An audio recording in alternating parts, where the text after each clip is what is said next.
ఈరోజు వీడియోలోకి వెళ్ళిపోతే యాక్టివా 2006 మోడల్లో ఫుల్ ఇంజన్ అనేది చేస్తున్నాం. మనం ఇంజన్ ఇప్పినప్పుడు చూస్తే క్యామ్ షాఫ్ట్ హోల్డర్ అనేది పలిగిపోయింది. ఇట్లా స్లీవ్స్ అనేది వెళ్ళిపోయినాయి. అయితే మనం స్లీవ్స్ వేపిస్తే 200-300 ఇట్లా అయితే ఇది మామూలుగా వెల్డింగ్ వేయాలి, ఇది అంతా ఖర్చు ఎందుకు అన్నట్టు మనం ఏం చేసినామంటే క్యామ్ షాఫ్ట్ హోల్డర్ అనేది కొన్నాం. కొత్తది ఎంతో లేదో 480 రూపాయలు మాత్రమే ఉన్నది. ఎప్పుడైనా ఎవరికైనా వెళ్ళిపోతే కొత్తదే కొనండి. స్లీవ్ వేపించుడు వేస్ట్. అలాగే మనం కనెక్టింగ్ రాడ్ అనేది కూడా చేయించాం. లేత్ మిషన్ కాడ కనెక్టింగ్ రాడ్ చేయించినాం, వాల్స్ వేయించాం, ప్లగ్ థ్రెడ్డింగ్ అయింది, ప్లగ్ థ్రెడ్డింగ్ కూడా వేయించినాం అన్నమాట. థ్రెడ్డింగ్ వేయించినాం, ఒక గైడ్ కూడా పోయింది, గైడ్ కూడా వేయించినాం. అలాగే మనం పిస్టన్ కూడా బోర్ కూడా వేయించినాం, స్కై కంపెనీ బోర్ కూడా వేయించినాం. మనం ఈ బండికి వేసే సామాన్ ఏంటి అంటే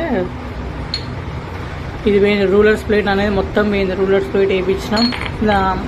ఇది గేర్ బాక్స్ బేరింగ్ అనేది ఒకటి పోయింది అన్నమాట. గేర్ బాక్స్ బేరింగ్ కూడా ఒకటి కొత్త చేసినాం. అలాగే ఆయిల్స్ కూడా వేసినాం. కడిగే ముందు